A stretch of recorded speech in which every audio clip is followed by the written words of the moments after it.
جو لوگ سمجھتے ہیں نا میں اب گڈ بک میں آ گیا ہوں، اب میں اچھا ہو گیا ہوں، اب میرے لیے خیر کہا جاتا ہے، مجھے اچھائی شاید یہ مستقل میرے ساتھ رہے گی، تعریف ہی ہوگی ہمیشہ، وہ بھی غافل ہو جاتے ہیں۔ اور یہ غفلت ٹھیک نہیں ہوتی۔ وجہ دیکھنی چاہیے کس وجہ سے انسان کو وقار مل رہا ہے، عزت مل رہی۔ اپنی زندگی سے غفلت کو اتار پھینکیں۔ تھوڑی دیر کی تو غفلت ہوتی ہے، لمبی تو نہیں۔ 2 منٹ کے لیے صرف اس نے ڈرائیونگ کرتے ہوئے چہرہ موبائل کی طرف کیا تھا، 2 ہی تو منٹ لگے تھے۔ لمحوں نے خطا کی تھی، صدیوں نے سزا پائی۔ لمحوں نے خطا کی تھی، صدیوں نے سزا پائی۔ ایک لمحے کے لیے غافل ہوئے تھے اور صدیاں، نسلیں روتی رہ گئیں پیچھے، بچے تڑپتے رہ گئے، اہل خانہ پریشان رہ گئے، ماں باپ ساری زندگی روتے رہے، لیکن یہ 2 منٹ کے لیے۔ یہ غفلت جو ہے یہ بڑی تکلیف والا معاملہ۔ اپنی زندگی سے غفلت کو اتارنا ہے، غافل نہیں بننا، ہر وقت توجہ اور ساری باتوں پہ توجہ۔ بعض اوقات لوگ ایک طرف توجہ کر کے ایک طرف سے غافل ہو جاتے ہیں۔ نہ، توجہ ہمہ پہلو رکھنی ہے۔ ہمارے ذمہ جتنے بھی حقوق ہیں ان سب پر توجہ، ہر چیز کا خیال۔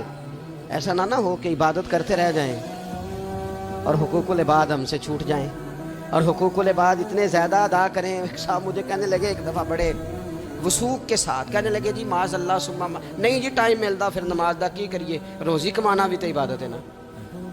تو میں نے کہا آپ نے عبادت کرنا ایک حصہ قبول کیا ہے، آپ نے کل عبادت نہیں قبول کی۔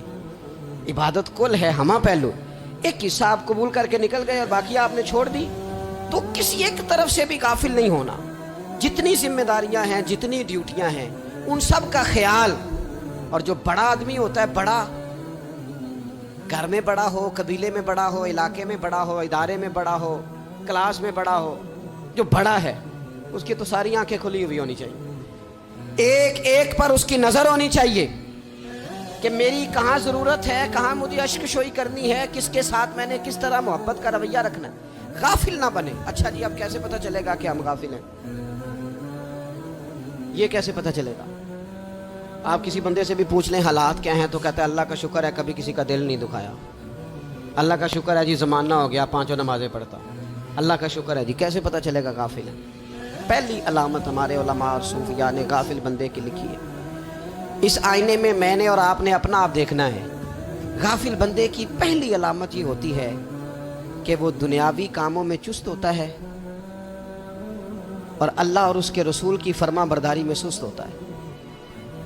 یعنی نماز کے وقت تو اسے نیند ستاتی ہے، پریشانی ہوتی ہے، لیکن اگر کسی جگہ مال مل رہا ہو، پیسے مل رہے ہوں، وہاں جانا ہو تو پھر اسے کوئی چیز بھی تنگ نہیں کر۔ دنیاوی کاموں میں چست ہوگا، یعنی ٹی وی کے آگے، موبائل کے آگے وہ گھنٹوں بیٹھا ہوا ہے، اور اگر اسے 25 منٹ قرآن پاک سننا پڑ جائے، اگر اسے 20 منٹ دینی محفل میں بیٹھنا پڑ جائے، اگر اسے کہا جائے کہ تو 20 رکعت نماز نفل ادا کر، دنیاوی کاموں میں چست ہے، دینی کاموں میں، یہ غفلت کی پہلی علامت۔ پھر ذاتی معاملات میں پیسہ خرچ کرنا ہو تو ڈھیر سارا ہے، کسی غریب کی مدد کرنی ہو تو۔ وہ ہمارے ایک دوست ہیں، وہ اکثر کہا کرتے ہیں، وہ کہتے ہیں آج کل کسی سے کہنا فلائی کام میں، دینی کام میں، کسی کی مدد میں کچھ 4 پیسے خرچ کرنے ہیں تو لوگ کہتے ہیں ہاتھ تنگ ہے۔ ہاں کوئی سستا پلاٹ ملتا ہو نا،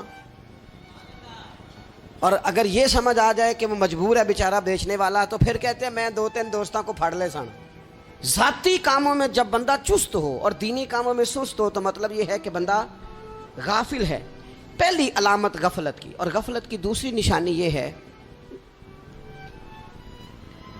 کہ انسان گناہ کے کاموں کو معمولی سمجھنے لگ جاتا ہے۔ یہ غافل بندے کی نشانی ہے، گناہ کو معمولی سمجھتا ہے، چھوٹا سمجھتا ہے۔ آج کل لوگ کہتے نہیں میں کو اکیلا کر رہا ہوں، ساری دنیا ہی کرتی ہے۔ اور جناب کیا ہو گیا اگر یہ غلطی ہو گئی تو بندے سے ہو ہی جاتا ہے۔ گناہ کو معمولی سمجھنا، چھوٹا سمجھنا، اور کہنا پھر کیا ہو گیا ہے، انسان سے غلطی ہو جاتی ہے۔ آپ دیکھ لیں کہ سینکڑوں بیسیوں گناہوں کا بوجھ ہمارے سروں پہ ہوتا ہے، لیکن کوئی ہمارا دبدبہ ہے، کوئی ہماری گفتگو ہے، کوئی ہمارے جملوں میں خود پسندی ہے، کوئی ریاکاری ہے، کوئی تسنع ہے۔ یہ غافل بندے کی علامت ہے۔ نبی اکرم صلی اللہ تعالیٰ علیہ وآلہ وسلم نے فرمایا مومن اپنے گناہوں کو پہاڑ کی طرح سمجھتا ہے۔ یہ بخاری میں حدیث ہے۔ مومن پہاڑ کی طرح جانتا ہے اور وہ ڈرتا ہے کہ کہیں وہ پہاڑ اس کے اوپر گر نہ جائے، یعنی کہیں مجھے میرے گناہ کی سزا نہ مل جائے۔ چھوٹے گناہ کو بھی پہاڑ جانتا ہے، یار مجھ سے غلطی ہو گئی، مجھے ٹھیک کر لینی چاہیے، مجھے معافی لے لینی چاہیے، مجھے توبہ کر لینی چاہیے۔ مومن اپنے اوپر گناہ کو پہاڑ کی جانب سمجھتا ہے۔ اور حضور علیہ الصلوۃ والسلام فرماتے ہیں کہ یہ جو فاسق اور فاجر ہوتا ہے نا، اللہ کا نافرمان، یہ گناہ کو مکھی کی طرح سمجھتا ہے، یہ سمجھتا ہے میں نے اشارہ کرنا ہے مکھی نے اڑ جانا ہے۔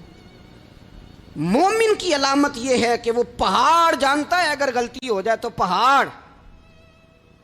امام اعظم ابو حنیفہ رحمۃ اللہ علیہ گزر رہے تھے تو بارش ہو گئی تھی اور کوفہ میں کیچڑ تھا، تو آپ نے جو جوتے پہنے ہوئے تھے ان جوتوں سے چلتے ہوئے نا آپ کے پاؤں سے کچھ مٹی اڑی، تو سامنے ایک یہودی تھا، اب اس زمانے میں دیواریں کچی ہوتی تھیں، اس کے دیوار پر جا کے وہ مٹی جو تھی وہ لگ گئی۔ اب امام صاحب بڑے پریشان ہوئے کہ میں نے اس کی دیوار کو آلودہ کر دیا۔ یہاں تو لوگ اپنی اینٹیں رکھتے رکھتے کئیوں کی دیواریں توڑ ہی دیتے ہیں، اور پھر وہ اس پر ماننے کو بھی تیار نہیں ہوتے، تسلیم کرنے کو بھی تیار نہیں ہوتے۔ وہ کہتے ہیں پھر کیا ہو گیا، اب ہمارا یہاں گھر ہے تو ہم نے ٹرالی منگوانی نہیں تھی، ہمارا حق بنتا تھا۔ امام صاحب کے پیروں سے ذرا کیچڑ اڑا، یہودی کی دیوار پہ لگا، اس کی کچی دیوار تھی۔ امام صاحب پریشان ہو گئے، سوچنے لگے کہ اگر میں دیوار سے یہ کیچڑ اتارتا نہیں تو یہ بھی زیادتی ہے، میں نے اس کی دیوار کو گدلا کر دیا، اور اگر میں اتارتا ہوں تو کچھ مٹی اس کی دیوار کی بھی اتر جائے گی، کچی دیوار ہے، یہ بھی زیادتی ہے۔ مومن گناہ کو پہاڑ کی طرح سمجھتا ہے کہ کہیں گر نہ جائے، اس کی بھی کہیں سزا نہ مل جائے۔ امام صاحب نے اس کے دروازے پہ دستک دی، وہ باہر آیا تو اتفاق سے وہ آپ کا مقروض بھی تھا، اس نے پیسے دینے تھے۔ باہر نکلتے ہی کہنے لگا اوہو آپ تو قرض لینے آ گئے، میرے پاس تو ابھی گنجائش نہیں ادا کرنے کی۔ تو امام صاحب کہنے لگے تو قرض چھوڑ، وہ میں نے معاف کیا، میرے سے غلطی ہو گئی ہے، میں آ رہا تھا، لکڑی کے جوتے اس زمانے میں کھڑاؤں لوگوں نے پہنے ہوتے تھے، کہا وہ میرے پیروں سے ذرا کیچڑ اڑا ہے، تیری دیوار پہ لگ گیا ہے۔ اب میں بڑی دیر سے کھڑا سوچ رہا ہوں کہ اگر میں تیری دیوار صاف نہ کروں تو میں نے یہ میلی کر دی، گدلی کر دی، یہ بھی بات درست نہیں ہے، زیادتی، اور اگر میں اسے صاف کرتا ہوں کچی دیوار